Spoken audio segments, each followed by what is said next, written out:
In the name of the one holy and undivided Trinity. Amen. You may be seated.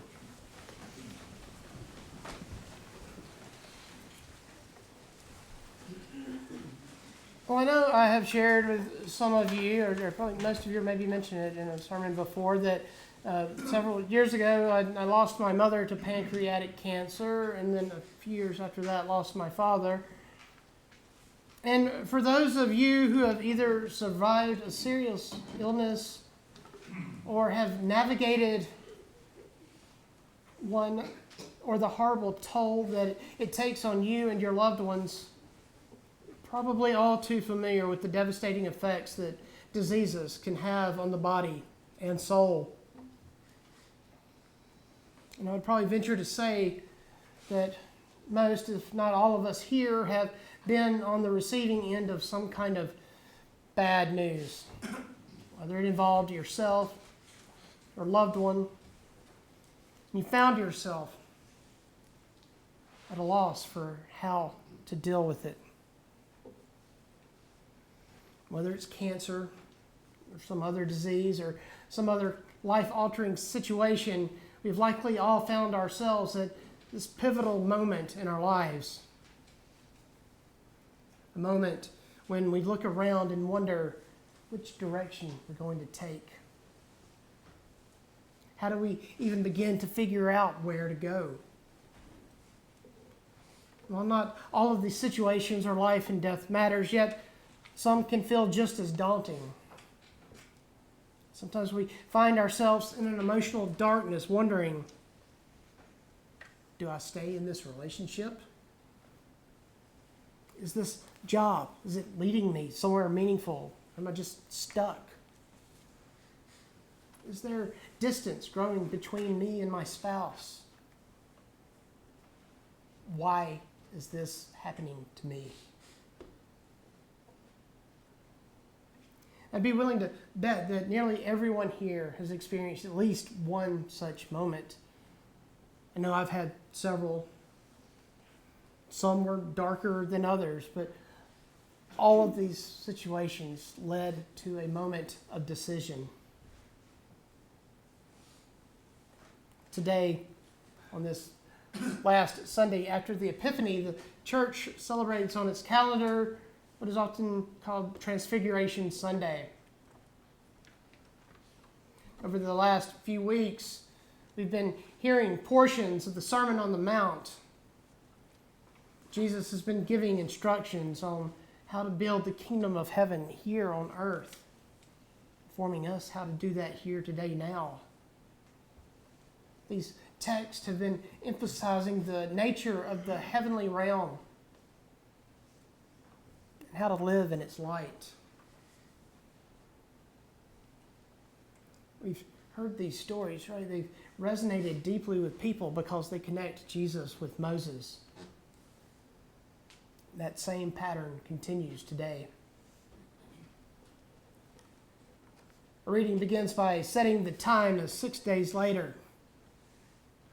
6 days after what? Well, in the previous chapter, chapter 16 of Matthew, just prior to our reading this morning, Jesus tells his disciples that he's going to be handed over to the authorities. He's going to undergo suffering, and that he will be killed. But on the third day, he will be raised. Still sounds bleak. And I can only imagine the fear that the disciples were beginning to feel. Jesus has just told his followers about this impending death, and now, like Moses, he goes up the mountain. Up this mountain where he will be transfigured. You hear his face was shining, his clothes dazzling white. And he's sitting there speaking with Moses and Elijah. So what does this mean for us today?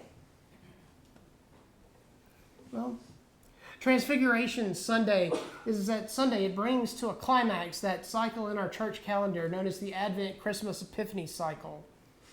It's a Sunday that starts to point us to Jesus as God's transforming agent in the world. It's a Sunday that leads us from the old age into the new. We make a pivot. We're going to start Wednesday. We're going to begin that Lent, Easter, Pentecost cycle. We're going to make a move from learning about who Jesus is to seeing the work that he's going to do to reconcile heaven and earth. Basically, in a sense, we're going to shift from learning about who Jesus is and hearing his teachings to witnessing what it is that he does. Chapter 16 of Matthew also asks the disciples, "Who do you say that I am?"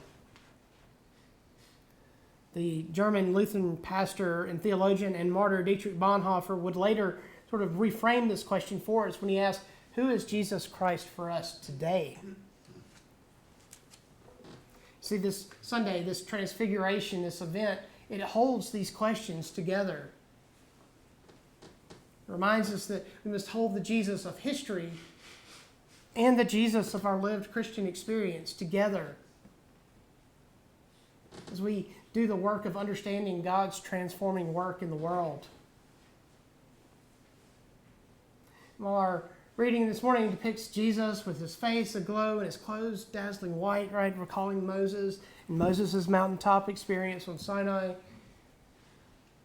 need to remember it's not the spectacle that matters. What matters for us this morning is what's being affirmed. That Jesus, right, he's not merely an exceptional human being. He's not just a prophet. He's not just a great teacher.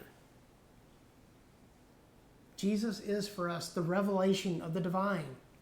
He is the source and judge of life. Because it's these teachings that are foundational to what we believe as the church. The question Jesus asks, "Who do you say that I am?" It's answered right here. Peter answers, he says, "You are the Christ, the Son of the living God." His divinity is further affirmed, correct, right in the presence of Moses and Elijah. Some scholars suggest that Matthew included them in this story to demonstrate that Jesus is right, that one who fulfills the law and the prophets, while others sort of note this because they believe it's important that we know that Jesus, like Moses and Elijah, would be taken up by God, that he transcends ordinary death, pointing us again to resurrection and ascension.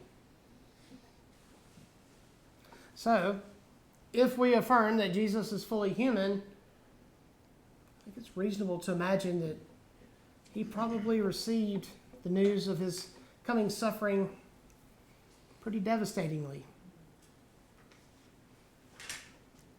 When I first learned of my mother's diagnosis,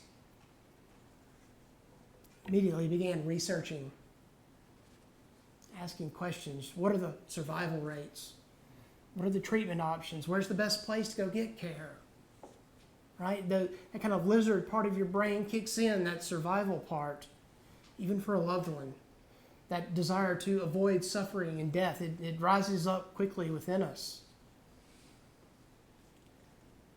It's not difficult to imagine that Jesus, in his humanity, probably experienced something similar. The moment of transfiguration is, in part, God's affirmation. It is God declaring that nothing can ultimately stand in the way of God's redemptive work. There's no depth of sorrow, nor height of joy, no attempt to hide that can place us out of God's reach. Can't build a monument to keep God safe, and we can't escape the light God will shed on our path. God will find us in his never-ceasing pursuit of us in love. Jesus is Emmanuel, God with us. We invite him into the center of our brokenness when we begin to participate in that creative love that transforms us. We learn 6 days later that day, that sixth day, was that day that God created humanity and called it good. Moses waited 6 days in God's presence before receiving the law. These events, they echo, and what they echo matters, that God prepares people through transcendent encounters for what lies ahead. And some may experience this in a dramatic mountaintop moment, but most of us just encounter God in the ordinary rhythms and movements of our daily lives. And we find this when we make that space for God, make that space for the holy to be present. As Ash Wednesday approaches, we're going to enter the season of Lent, season of preparation. This is a season when the cross is pulled into focus for us. So often we want to avoid what makes us feel uncomfortable. I'm very guilty of that. But we learned this morning, however, that where there is suffering, there is holy ground. That God is present in suffering and sacrifice,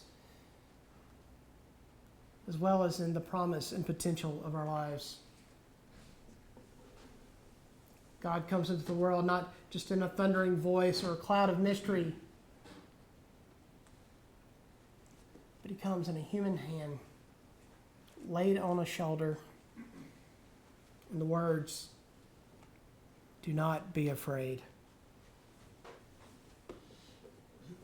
God comes to us quietly and gently so that we can draw near and not be afraid.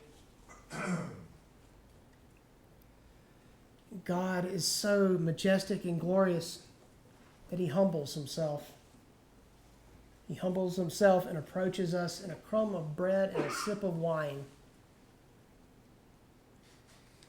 Hope that as we start to prepare in our hearts for the season of Lent, that we'll make some time to just slow down. Take a deep breath. And let God be that transforming agent in our lives so that we can reflect that love out into the world. Amen.